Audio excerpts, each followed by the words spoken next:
Oke, baik, kita lanjutkan ya. Setelah tadi poin yang ke-6, individu normal mengalami perkembangan. Ya, pasti seseorang yang normal itu pasti akan mengalami atau melewati tahap-tahap yang sesuai dengan step-stepnya. Ya, itu adalah termasuk kepada prinsip dari perkembangan. Nah, selanjutnya dari konsep dasar perkembangan ini yang tadi saya sudah jelaskan, poinnya yang pertama, perkembangan itu termasuk dari ciri dan konsep secara umum. Lalu di subbab kedua ada prinsip perkembangan. Nah, sekarang kita lanjut kepada subbab yang ketiga, fase-fase perkembangan. Dalam fase perkembangan ini kita akan membahas tentang yang pertama adalah kriteria dari fase perkembangan itu seperti apa. Lalu ada yang kedua, kriteria penahapan perkembangan ya. Ini adalah perkembangan.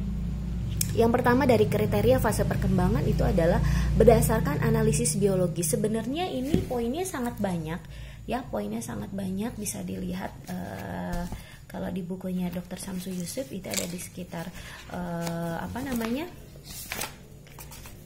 di sini ada di buku di halaman 20 ya. Tahap-tahap perkembangan berdasarkan analisis biologis di sini ada dari banyak tokoh. Ada tokoh di sana, ada Aristoteles, ada Kramer, ada Elizabeth Harlock. Ya, kalian bisa baca di bukunya, ada di halaman 21. Di sana dijelaskan tahapan-tahapan biologis sesuai dengan usia.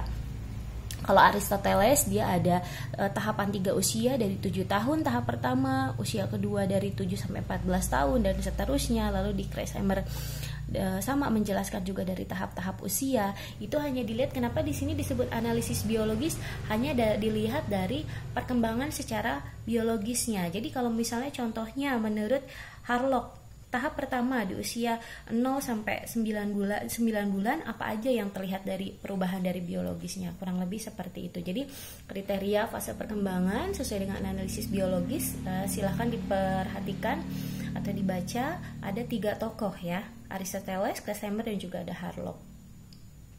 Nah, lalu yang kedua adalah didaktis. Tahap-tahap atau fase didaktis itu adalah sesuai dengan instruksional yang dipergunakan oleh para ahli dalam beberapa kemungkinan. Yang pertama, di sini di buku dijelaskan ya,